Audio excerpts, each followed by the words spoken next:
नमस्कार। श्रीनगर स्थित वक्फ बोर्ड द्वारा हजरत बल दरगाह के जीर्णोद्धार यानी कि रेनोवेशन के पश्चात नवनिर्मित भवन द्वार पर लगी शिला पट्टिका पर अशोक स्तंभ को तोड़ने और खंडित करने का जो साहस और प्रयास हुआ है वो इस्लामिक धार्मिक स्थलों पर अपवाद और विवाद ही नहीं, एक मानसिकता की राष्ट्र के प्रति सोच भी है, अपितु उसे संरक्षण और उसके पक्ष में बयान देने वाली राजनीतिक दलों की राष्ट्र के प्रति उत्तरदायी होने का भी प्रमाण पत्र है, जो पीडीपी और नेशनल कॉन्फ्रेंस के नेताओं की सोच को भी दर्शाता है, जिन्होंने अलगाववादी के आगे घुटने टेके हुए हैं। मुख्यमंत्री अमर अब्दुल्ला का यह बयान कि धार्मिक स्थलों पर अशोक स्तंभ के चिन्ह नहीं लगते हैं ने राष्ट्र में एक नए विवाद को जन्म दिया है।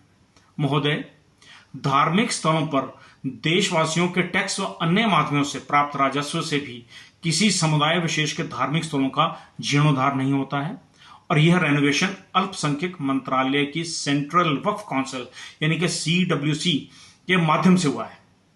यह पट्टिका वक्फ बोर्ड द्वारा उद्घाटन के समय लगाई गई थी, तब आपने इसका विरोध क्यों नहीं किया और उस समय वक्फ का पैसा आपने क्यों लगने दिया? मामला यही नहीं थम रहा है, इसके आगे की दास्तां और भी खूबसूरत है। जम्मू कश्मीर वक्फ बोर्ड की अध्यक्षा एक मोहतरमा है, महिला होने के नाते भी शायद कट्टरपंथियों के निशाने पर है, जो उन्हें बराबरी का स्थान देने पर मानसिक तौर से असहज है। हैरत की बात है कि आज कांग्रेस को सांप सूंघ गया है। आपदा का निरीक्षण करने गए हिमाचल सरकार के मंत्री जगत सिंह नेगी पर कुछ नाराज नागरिकों पर मुकदमा दर्ज कर दिया कि वह राष्ट्रीय ध्वज का अपमान हुआ है।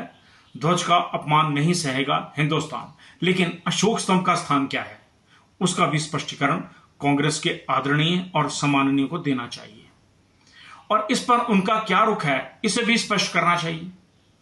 अमन चैन खुशहाली की दुआ का प्रतीक ईद मिलाद यानी कि पैगंबर साहब का जन्मदिन जिस तरह से मनाया गया है वो अपने आप में चैन अमन की परिभाषा को दर्शा रहा है।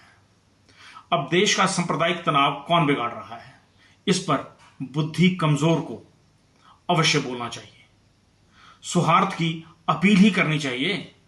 यह बुद्धिजीवी समाज में एक सामान्य घटना नहीं है, इस पर चिंता जरूरी करें और विचार भी करें, खामोश ना रहें, क्योंकि खामोशी पर भी विचार जरूरी है।